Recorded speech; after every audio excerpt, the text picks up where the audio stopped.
Hello, नमस्कार, सलाम, सत श्री अकाल, जय भीम।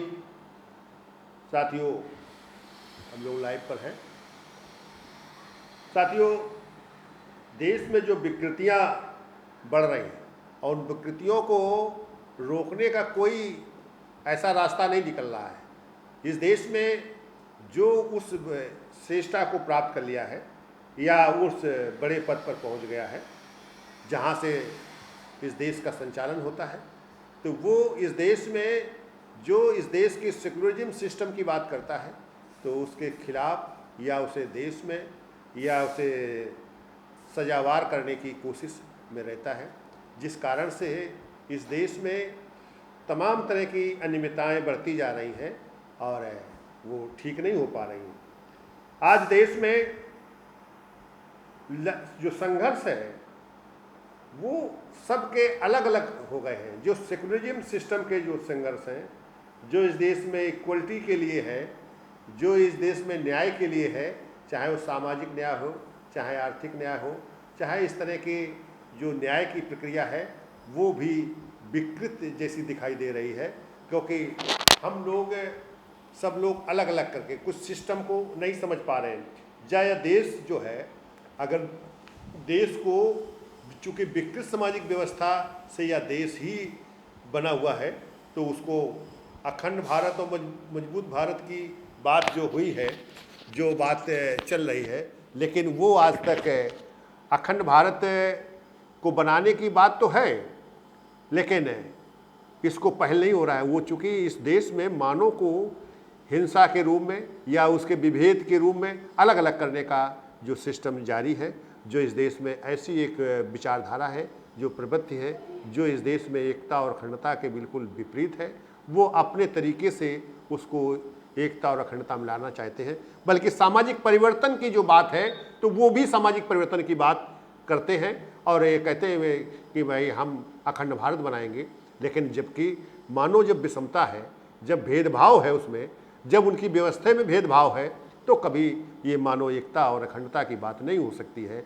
और ये केवल झूठी हुए, ये जैसे पिछले में जो चुनाव में जो घोषणाएं किया था वो सब जुमला रह गई और इस देश में वो जुमला के तहत इस देश में लोगों को फिर से विकृतियों में बांटने का काम कर दिया है। लेकिन आज देश में हम सभी लोग अगर थोड़े पार्ट को समझ जाएं, इस लोकतंत्र को समझ जाएं, लोकतंत्र का मतलब है कि लोकतंत्र केवल सरकार तक ही नहीं, वोट तक ही सीमित न रहे। लोकतंत्र का माने है प्रतिनिधित्व, क्योंकि प्रतिनिधित्व से ही लोकतंत्र का जन्म हुआ है।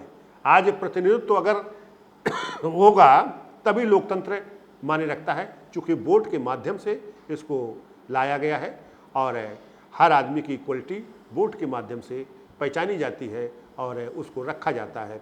तो अगर अपने प्रतिनिधित्व से सरकार बनती है, वोट से सरकार बनती है, तो फिर इस देश में जो नीचे काम करने वाला सफाई का और ऊपर राष्ट्रपति, तो इनके लिए सबके लिए कानून एक होना चाहिए, एक तरह से व्यवहार होना चाहिए। लेकिन ऐसा नहीं हो रहा है इस देश में, क्योंकि कानून को अपने अपने ढंग से जो है लागू करने का काम कर रहे हैं। यही सामाजिक परिवर्तन इसीलिए नहीं हो पा रहा है। कोई सामाजिक परिवर्तन की बात करता है तो कह रहे हमने मकान बांट दिया, हमने घरों की चाबी दे दिया, इसलिए सामाजिक परिवर्तन हो गया। कोई जाड़ों में कंबल बांट देता है तो सामाजिक परिवर्तन की बात करता है।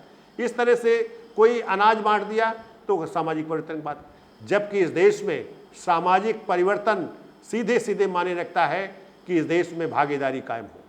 अगर इस देश में हर व्यक्ति को आप अगर कोई दिक्कत आ रही है तो एक न्यूनतम स्टेज तय होनी चाहिए कि जो प्रतिस्पर्धा की जहाँ कोई बात ना हो, जहाँ कोई योग्यता की बात ना हो, जहाँ हर व्यक्ति को एक न्यूनतम स्टेज हो, जहाँ 15,000 रुपये मासिक वेतन का उसको काम मिलना चाहिए।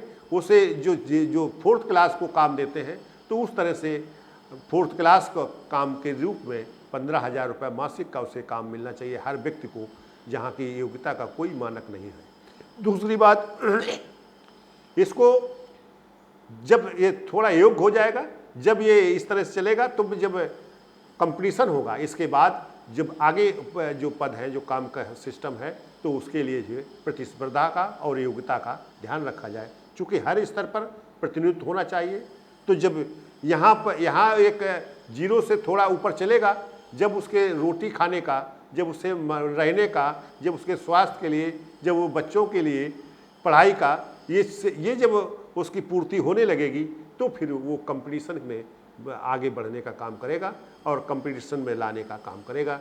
तब वो फिर इस देश में प्रतिनिधित्व अब पूरा होने की स्थिति पैदा हो जाएगी, क्योंकि फिर कोई भी व्यक्ति काम से आगे बढ़ेगा। आज अगर इस देश में जो सरकार बनाते हैं, अगर उसको हम काम से जोड़ दें, तो फिर इस देश में जो सरकारों के द्वारा या जो सरकार बनती है उनके द्वारा जो मानव विभेद पैदा किया जा रहा है, जो लोगों के हकों को छीना जा रहा है, जो लोगों को हकों से बाहर किया जा रहा है, ये प्रवृत्ति खत्म हो जाएगी।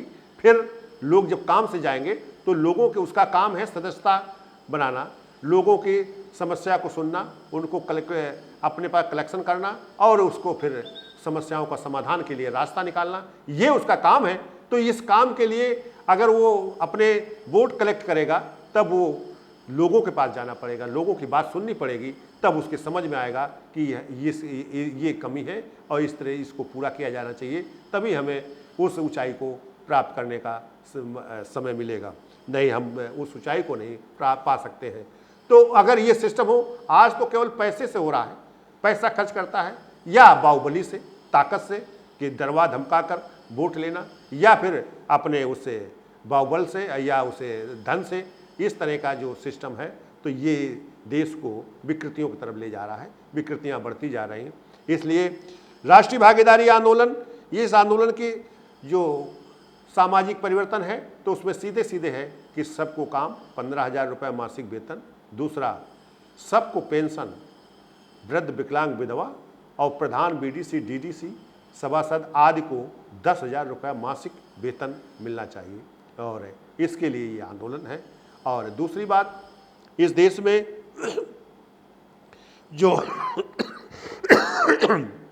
विधायिका है, न्यायपालिका है, प्रशासन है, कल कारखाने हैं आदि सभी स्तर पर प्रतिनिधित्व बने, हर स्तर पर प्रतिनिधित्व होना चाहिए।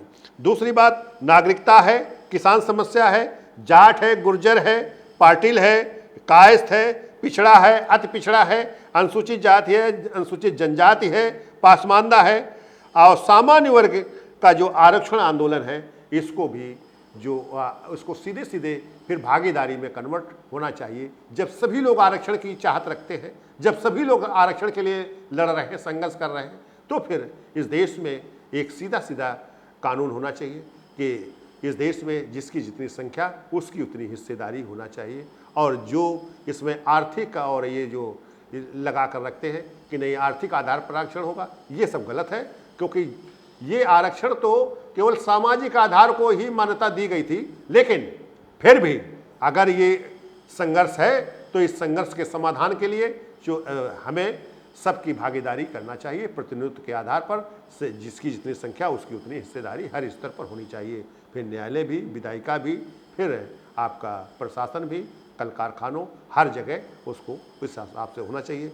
फिर इसी की बात को आगे बढ़ाते हुए जो कर्मचारी कैडर में, जिन्हें कर्मचारी तो बनाया गया है, और चाहे वो संविदा के कर्मचारी बनाए गए हों, चाहे रसोईया में बनाए गए हों, चाहे वो आंगनवाड़ी हो, चाहे आशा बहू हो, चाहे वित्त विहीन शिक्षक हो, चाहे शिक्षा मित्र हो, मनरेगा हो, आदि सभी में जो बनाए गए हैं, तो उनको कम से कम 18,000 रुपया मासिक वेतन देना चाहिए। और समान कार्य समान वेतन, जैसे शिक्षा मित्र है उसको समान कार्य समान वेतन इसलिए मिलना चाहिए कि 2 साल सर्विस नौकरी करने के बाद उनको फिर मूल पद पर लाया गया, और उससे अब 10,000 रुपया जो उसका दिया जाता है मानदेय, तो ये जो है ठीक नहीं है। वो समान कार्य समान वेतन दिया चाहिए। जो 10 साल 15 साल सर्विस किया और एक नियमित के रूप में गया, उसको नियमित वेतन मिला, इसके बाद उसको 10,000 दिया जाए, इसके लगे मानव शोषण की जो स्थिति है ये पैदा की गई है। इसे खत्म होना चाहिए। ये तो सरकार को निर्णय लेना चाहिए, जो कि सुप्रीम कोर्ट का भी यह आदेश था कि समान कार्य समान वेतन मिलना चाहिए, तो फिर ये मिलना चाहिए। और इसको यही आंदोलन राष्ट्रीय भागीदारी का आंदोलन है कि ये हम सब लोग मिलकर करेंगे। तो आज मैं सारे लोगों से कहना चाहता हूँ कि आइए हम सब लोग मिलकर ये देश में तमाम जो विकृतियां हैं इनके खिलाफ अपनी आवाज़ उठाएं, अपनी बात रखें। जिस दिन आप अपने हिस्सेदारी की बात करोगे, जिस दिन आप हिस्सा ले लोगे, तो फिर इस देश में जो विकृत सामाजिक व्यवस्था का आधार खत्म होगा, फिर समान सामाजिक व्यवस्था का आधार आएगा। तो फिर कोई किसी के साथ भेदभाव नहीं हो सकता है, फिर कानून सबके साथ समान रूप से लागू होगा। फिर इस देश में जो बाहुबल के आधार पर, जो माफिया के आधार पर, जो धन के आधार पर जो देश की सत्ता पर बैठते हैं, तो ये इनको फिर वहाँ पहुँचना मुश्किल हो जाएगा। फिर काम के आधार पर जाएंगे, जो इस देश के लिए काम करेगा, जो इस देश के लोगों के लिए काम करेगा। चूँकि लोगों में से, लोगों द्वारा चयनित होकर लोगों के लिए वो बनेगा लीडर्स, तो फिर लोगों के लिए काम करेगा। तो आइए 9 तारीख को हम लोग प्रेस क्लब लखनऊ में एक 2 बजे से 5 बजे तक एक कॉन्फ्रेंस भी है, और इसी कॉन्फ्रेंस के साथ एक चर्चा भी है उसमें।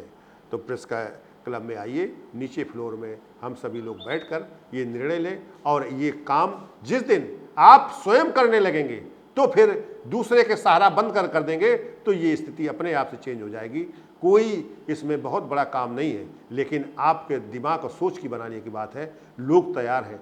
जैसे अभी हमारी अचानक एक बैठक लगी सीतापुर में 5 तारीख को, लोग फ़ोन करके बुला रहे हैं, क्योंकि उनके समझ में आ गया है। सीतापुर में कई मीटिंगें हुई हैं, तो सीतापुर मछरेठा में मीटिंग होने जा रही है, और ये मीटिंग वहाँ के जो करीब एक पूरे तहसील के जो गांव सभाएं हैं उनके लोग आएंगे। तो आएंगे, जो मुख्य लोग आएंगे उसमें ख़ास तौर से गांव से जो लीडर्स के रूप में हैं, तो हर गांव से एक एक आदमी आकर वहाँ बैठक में रहेगा, और ये आगे के लिए चर्चा होनी है। इस काम को करने के लिए हमें सबको एक साथ होना पड़ेगा।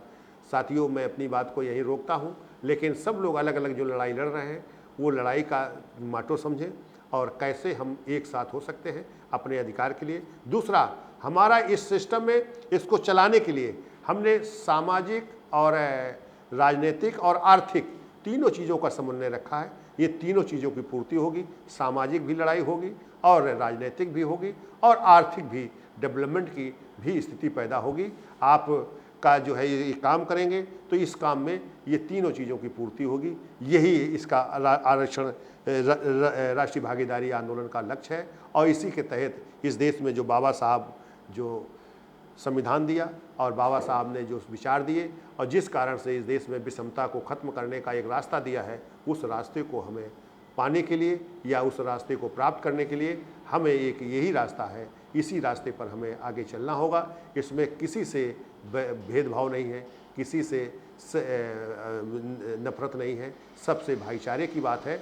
हम लोग भाईचारा के द्वारा इस देश को मजबूत भारत बनाने का काम करेंगे। और जो हमने कहा है कि यह देश जिस दिन ये लागू हो गया, जिस दिन आप ये लागू कर लेंगे, तो ये अब स्वयं जो है विश्व गुरु की स्थिति पर पहुंचेगा, उस लक्ष्य को प्राप्त कर लेगा। धन्यवाद साथियों। जय भीम, जय भारत। धन्यवाद।